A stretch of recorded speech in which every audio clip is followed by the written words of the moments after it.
Hi, good morning. It's Jim from Maverickstar Observatory. In this video I wanted to talk about some of the catastrophes that have happened already this year.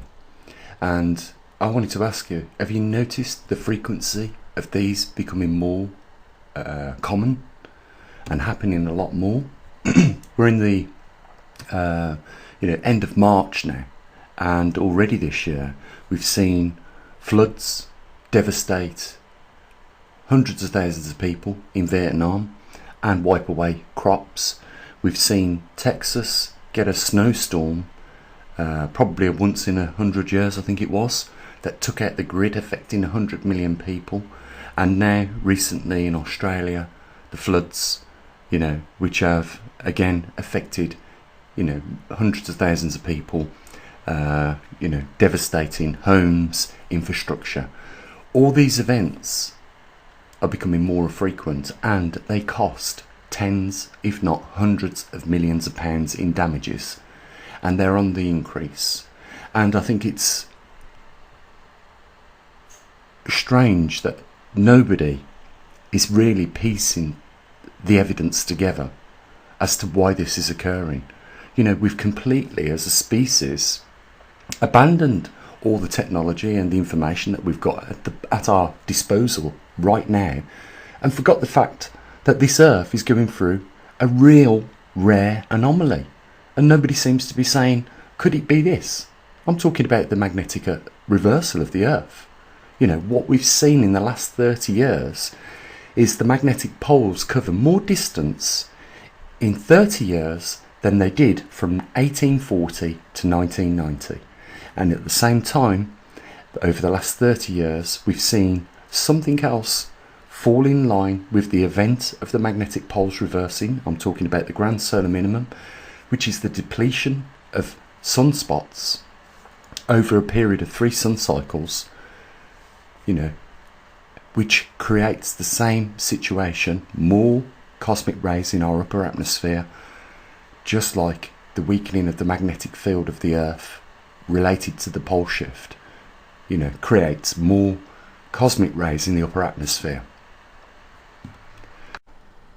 Both of these events alter the normal behaviour of our jet streams on our Earth, and as a result we have these events taking place. Our technology has left us very vulnerable, because it's not up to the job of making predictions that these things and these events and these crises are going to happen, and we can't predict them. Like last year in Australia, farmers were struggling to get water out to the crops and their cattle. This year they got floods, so droughts one minute, floods the next. Which way do you go from here? If you're in Australia, where do you go to prepare for what may come next? In America, in Texas, they had that Arctic blast. What do they do next? They relied on the grid, and as a result they were let down. Shut the infrastructure down temporarily until they was able to get the grid back up. Things then began to return back to normality. But at the same time, these events are costing billions of pounds, and they're becoming more frequently. And the reason why they're becoming more frequently is because something has dramatically changed in the last 30 years that is setting up the consequences for these things to become more frequent. And not many people are completely aware that that is the cause of these events. And all I can say is, from what we're looking at, we haven't reached equilibrium yet. So that tells us that these events are going to become more frequent, and the effects of these events are going to become more serious. We've got broken jet streams on our Earth acting abnormal, and as a result we can't predict what is going to happen next, because we don't know if the jet streams are coming off the Arctic or the Antarctic, and they're bringing cold air into the vicinity of subtropical regions where it mixes and drops flash floods, or vice versa, where it delivers Arctic temperatures and Arctic conditions in regions of the Earth that don't normally have it. We've seen it in the South China Seas or the South China Islands. where farmers are trying to light fires under the cattle to keep them alive after already watching tens of thousands of heads of cattle freeze to death and their crops destroyed as a result of that. It's going to become real testing times, guys, and we are just at the precipice of watching this get worse, trust me. And these organisations need to get to grips with what is going on, because if they don't, then it could bankrupt countries. We're going to see a lot more money being spent on clear-up operations like we're watching right now take place in Australia. 1 minute we're in our little bubble, going about our business and our normal daily routines in life, and next minute this happens. You can understand why religious people think that we're in tribulations right now, with a global pandemic gripping the world, and then at the same time, being whipped by nature and the forces of nature. The residents of this planet all around the world at this moment are being led in the wrong direction, and as a result of the Pied Piper leading people up into the hills right now with what they're saying is going on, I'm talking about CO2 and global warming, there is only going to be worse things come out of this.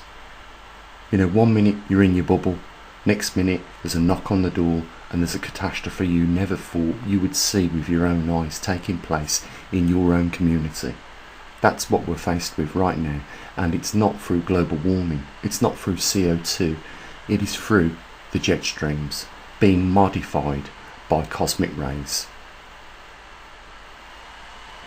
It is the jet streams that are responsible for what happened in Australia. It is the jet streams that are responsible for what happened in Texas. It's the jet streams that are responsible for what happened in Vietnam and in all these other countries where these anomalies and these catastrophes have taken place. And if they keep steering people off in the wrong direction, and they keep steering, manufacturing and our modern way of life down this road, following the Pied Piper, it's going to lead to no good. We've already seen that happen in Texas, where they've converted from a large amount of their power being produced by wind power and solar panel power, and we saw how that failed.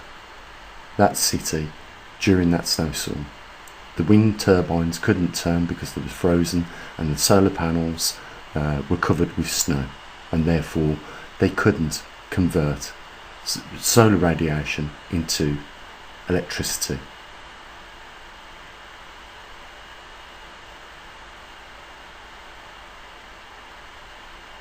I guarantee you guys, from what we've discovered here at this observatory, we ain't reached equilibrium yet, and that means there's a lot worse of these events to come, and they're going to become more frequent, and the magnitude of these events are going to become worse.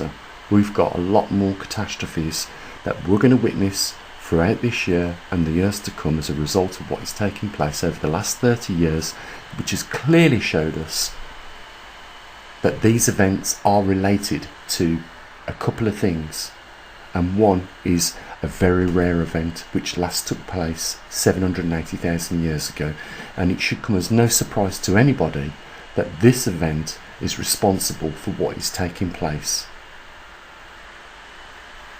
Yet none of the organisations out there, the meteorological organisations I'm including in this, have pieced together yet what is going on. And as a result, they are not aware that these events are going to continuously get worse. They are putting it down to global warming. And as a result, they will continue to lead people down the wrong road. There are things that you can do that you may not be able to avoid the catastrophe that is going to take place. It's already marked in the future. And some of you may not be affected, but I guarantee there will be some of you people that listen to this right now and these words right now. It is already marked in the future that there is an event which you're going to get caught up in. And there are things that you can do to protect your family, or at least make things a little bit easier during that event. If you think you're going to avoid it, if you think everybody's going to avoid what's coming, it's crazy to think like that, because none of us can avoid it and none of us can really stop it. We can prepare for it though. Simple things that don't cost a lot of money, that in times and events like what we've witnessed so far puts us straight away in a better position to look after our families and loved ones. We do not live in a time or an era where the government are there at hand at the moment of these catastrophes taking place. We have witnessed that so many times, so it is crazy to think that in the next event that will be the case. If you're one of these people caught up in this next event that is about to happen, waiting for the government to come, you're going to be waiting a very long time. Things you can put together don't cost a lot of money. We're talking about bug out bags, and it's crazy because someone said to me, where are you going to bug out to? The idea is with the bug out bag is it can assist you in your home. If the grid goes down, you can cook food still. You can still purify water so it's drinkable. You can have a temporary accommodation, and if you put up a small food storage, you can feed your family. When these events happen, all those things are necessities, and to put up a small provision for you and your family right now would be the smartest thing to do, would be the best insurance policy that you could do to put yourself and your loved ones in a safer environment during these next events that are going to come. And I'm not saying, again, that everybody that's listening to this right now is going to get caught up in them events. They may indirectly get caught up in these events, but some of you will, and some of you will benefit if you just listen to what I've got to say about those things you can put up for yourselves. We can't avoid what is coming. This is one of the most formidable powers on our planet, and it has taken a turn recently in the last 30 years, which is creating scenarios, which is building up platforms for these events to occur more frequently, and it's largely down to the jet streams and the malfunctioned jet streams that we're witnessing right now on our planet. We're trying our best at the observatory to monitor as much as we can during this magnetic pole reversal. This is your observatory, it's funded by you guys, and I've got to say it hasn't been funded very well over the last few months, and if I can encourage a few more of you to step up to the mark, when you're going to realise that we're here for you guys, and we're giving out this information largely to the majority of people freely. And it's just sad that we're not reaching the majority of the people in this world right now, when most of the people in this world could benefit from what we say and what we discover about this event that's taking place right now. So, think about what I've said and know we haven't reached equilibrium yet, and the magnitude and force of these events could massively increase in the next 2 years. There's a link down there if you want to help support what we do here at the observatory, and I'll say what I usually do. You take care of your loved ones, as always. Bye for now.